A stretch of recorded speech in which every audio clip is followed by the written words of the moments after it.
ano ang pinakainat na inspirasyon mo sa pag-draw? Nag-start yan kang poster making contest.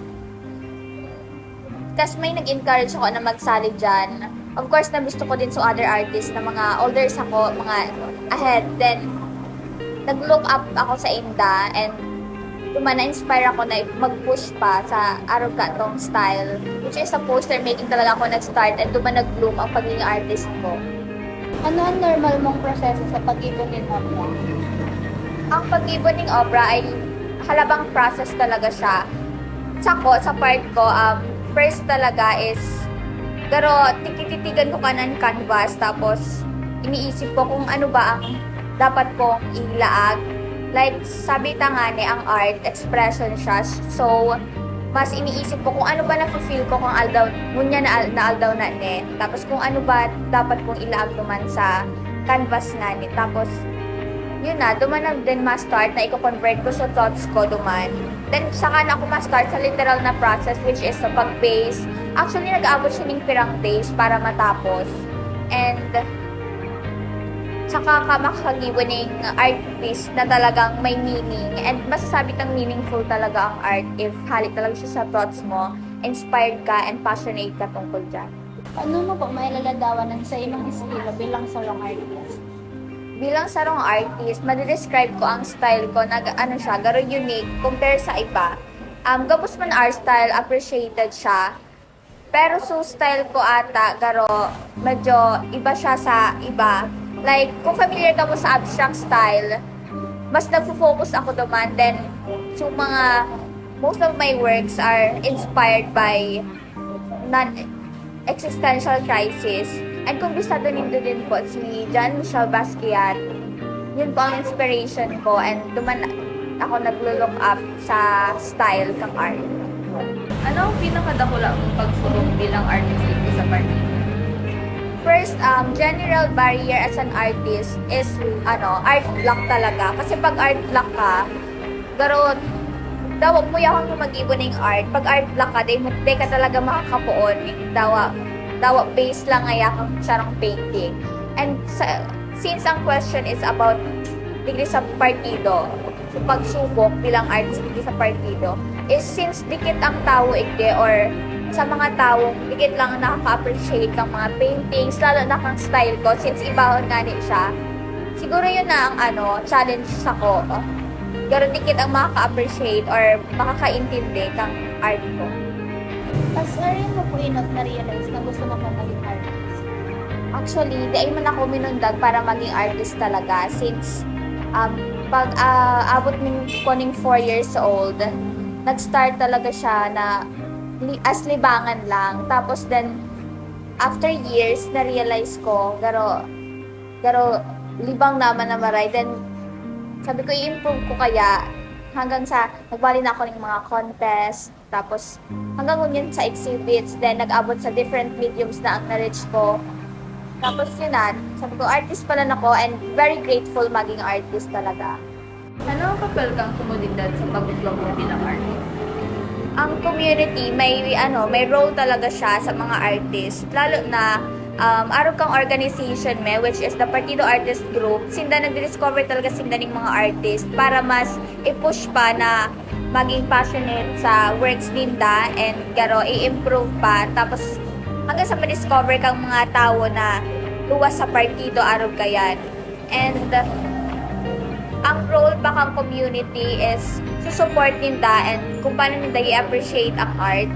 Then duman mas mai-improve or mas ma-motivate ang bawat artist na mag-ibo pa and magpadagos kan sa indang napunan. Ano ang advice or payo mo sa mga artist na gustong magpuan pa lang? Ang para sa mga kapwa-artist ko, lalo sa mga nagpupuon pa lang, ang pinaka-advice lang talaga is to take time para i-improve mo ang work mo, ang style mo, and bilang artist. And one advice pa is to appreciate and yun na nga, to take time talaga para i-discover ang style and kung saan ka ma-focus na work. Paano mo ginagamit ang sining para ipahayag ang emosyon na sa loobin? Na-mention ko sa bago na art is an expression and Garot, through art, iyo ang nagko-convert kang thought staff para makagiboning sarong piece and magkaigwaning meaningful na gibo. And dun na, garo, guman mo masasabi na ang thoughts mo talaga is valid since nagre-result siya ning sarong magayon naggibo ar kang mga obra and mga artist na nahiling ta naggibo kang mga artist. May kapwa-artist ka bang hinahangaan o gusto mong makatrabaho? Ang pinaka-hinahangaan ko talagang artist is international artist siya, si Jean-Michel Basquiat, since ang work niya is very unique for me, tapos may iba din talaga ang message kang works niya. Pero since mayo na si Basquiat, pero if lang ko ta siya, if local lang iti sa Pilipinas, edi mas mawiwish ko na makatrabaho pa siya. Paano mo gusto makatabang sa mga artist dito sa partido? Bilang sarong artist and para makasuporta sa kapwa ko artist dito sa partido and as a part of partido artist group, sa dikit na suporta lang, lalo na pag full support ka talagang makakatabang ka sa mga artist. And yun nga, basta nagsusuportahan ka mo, dakula ng matatabang ka yan, lalo na pag nasa down part ng artist. Tapos mayon na siyang motivation para mag-ibo pa ng piece. Little push lang talaga, makaka-help siya. Ano pa daw kung dakulang support na. Kaya, suporta lang talaga. Paano ka nagpuan mag-exhibit or magbenta ng mga gibo mo? 2 years ago, lalo na last year, dream ko talaga makapag-exhibit. Pero, since ang pagiging artist talaga, ang isip kang iba is to sell arts, mga piece tinda. Pero ako, since libang lang, di ko talaga intention mag-sell ng works ko. Actually, mas gusto ko siya i-share na free. Nag-start siya, nag-sell ako, cheapest price talaga, like, daw isay ma-surprise na at sa araw ka itong price, nagbenta ko ng painting. Then, this year lang ako nag-exhibit, June 2025, sa Townscape. May nakadiscover siya sa TikTok. At taga-partido din siya. Tapos nagkagustuhan kami sa TikTok. Saka kanya ako inagda mag-exhibit. Sabi ko, doon na, sakto. Gusto ko talaga magsali. Then, duman ako ng Kalaong. Then, padagos-dagos na ang pag-exhibit ni hanggang sa Tigaw. Nakaabot na din akong Naga. Yun na recent na yung last na exhibit nating join ko. Then yung last pala, yung sa Intrams, sa PSU po, nakapag-exhibit na din ako duman.